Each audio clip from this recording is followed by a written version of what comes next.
Kitchen مزیدار اس بہترین مقابلے والے بازار میں کام کرنے والا کاروبار ہے جو کہ اپنے پراٹھوں کے لیے مشہور ہے، اور جو مزدور کام پہ رکھتا ہے وہ بھی بہترین مقابلے والے بازار سے ہی لیتا ہے۔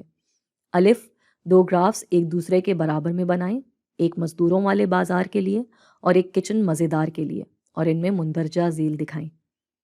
ایک، بازار میں رائج اجرت، نام دیں اجرت بازار، اور اس بازار میں کام پہ رکھے جانے والے مزدوروں کی تعداد، نام دیں تعداد مزدور بازاری۔ اضافی لاگت عنصر کا کرو، نام دیں اضافی لاگت عنصر۔ تین، اضافی آمدنی پیداوار کا کرو، نام دیں اضافی آمدنی پیداوار۔ چار، کاروبار کی طرف سے ادا کی جانے والی اجرت، نام دیں اجرت کاروبار، اور کاروبار میں مزدوروں کی تعداد، نام دیں تعداد مزدور کاروبار۔ اس ویڈیو کو روک کر کوشش کریں، آپ یقیناً ان سب کو یا کم از کم چند حصوں کو تو ضرور حل کر سکتے ہوں گے۔ چلیں اب مل کر اس کو حل کرتے ہیں۔ تو سب سے پہلے تو بات ہے دو گرافس بنانے کی، تو یہ آ گئے ہمارے دو گرافس جن کے افقی محور پہ ہے مزدوروں کی تعداد اور عمودی محور پہ ہے اجرت۔ ایک ہے کل بازار کے لیے اور ایک کچن مزیدار کے لیے۔ اب ہم نے دکھانی ہے بازار میں رائج اجرت اور مزدوروں کی تعداد، تو اس کے لیے ہمیں اس کی مانگ اور فراہمی کا کرو دکھانا ہوگا، جو کہ آ گئے یہ بیچ والا نقطہ ہے وہ حصہ جہاں یہ دونوں ملتے ہیں۔ تو یہاں ہے ہماری اجرت بازار اور یہ ہماری تعداد مزدور بازار۔ دوسرے حصے میں ہم نے دکھانا ہے اضافی لاگت عنصر، جو کہ ہم نے بات کی کہ چونکہ یہ ایک بہترین مقابلے کا بازار ہے تو اس ہی اجرت پہ مزدور رکھے گی جو کہ بازار میں رائج ہے، جس کی وجہ سے وہ اجرت ہی ہماری اضافی لاگت عنصر ہوگی۔ تو یہ ایسے بنے گا ہمارا اضافی لاگت عنصر کا کرو۔ اب آئی ہے بات اضافی آمدنی پیداوار کی، تو یہ ہوتا ہے ایسا، یعنی نیچے کو جاتا ہوا۔ یہ آ گیا ادھر۔ اضافی آمدنی پیداوار کاروبار کی طرف سے ادا کی جانے والی اجرت دکھانا اس لیے آسان ہے کیونکہ ہم جانتے ہیں کہ یہ ایک بہترین مقابلے والے بازار میں موجود ہے، تو یہ وہی اجرت دے گا جو بازار میں رائج ہے۔ تو یہ اضافی لاگت عنصر ہی ہوگی ہماری اجرت بازار۔ ہم نے پہلے بھی بات کی تھی کہ کسی بھی کاروبار کے لیے عقل مندی یہی ہے کہ اتنے ہی مزدور رکھے جتنے کہ اس کی لاگت اور آمدنی کو برابر کر دیں، جو کہ ہو رہی ہے ادھر۔ تو ٹھیک یہ ہے وہ تعداد جو کہ کچن مزیدار نے مزدوروں کی اپنے پاس کام پہ رکھی ہوئی ہے۔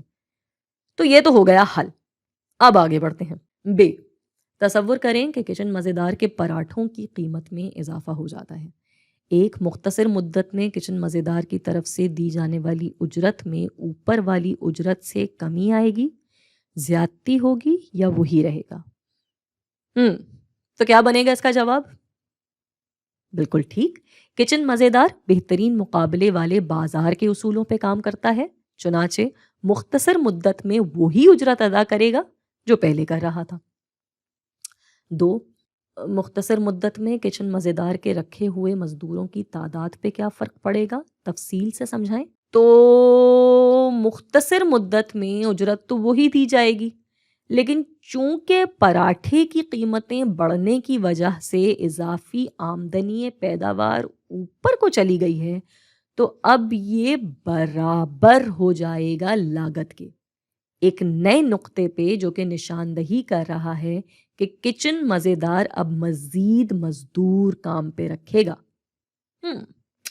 صحیح۔ جیم، کچن مزیدار مزدور اور سرمائے کو اپنے پیداواری عوامل کے طور پہ استعمال کرتا ہے۔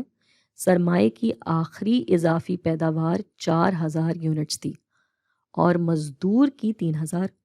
اگر کچن مزیدار اپنی لاگتیں کم کر دیتا ہے اور اب سرمائے کا کرایہ 400 روپے ہے تو مزدور کی اجرت کیا ہوگی؟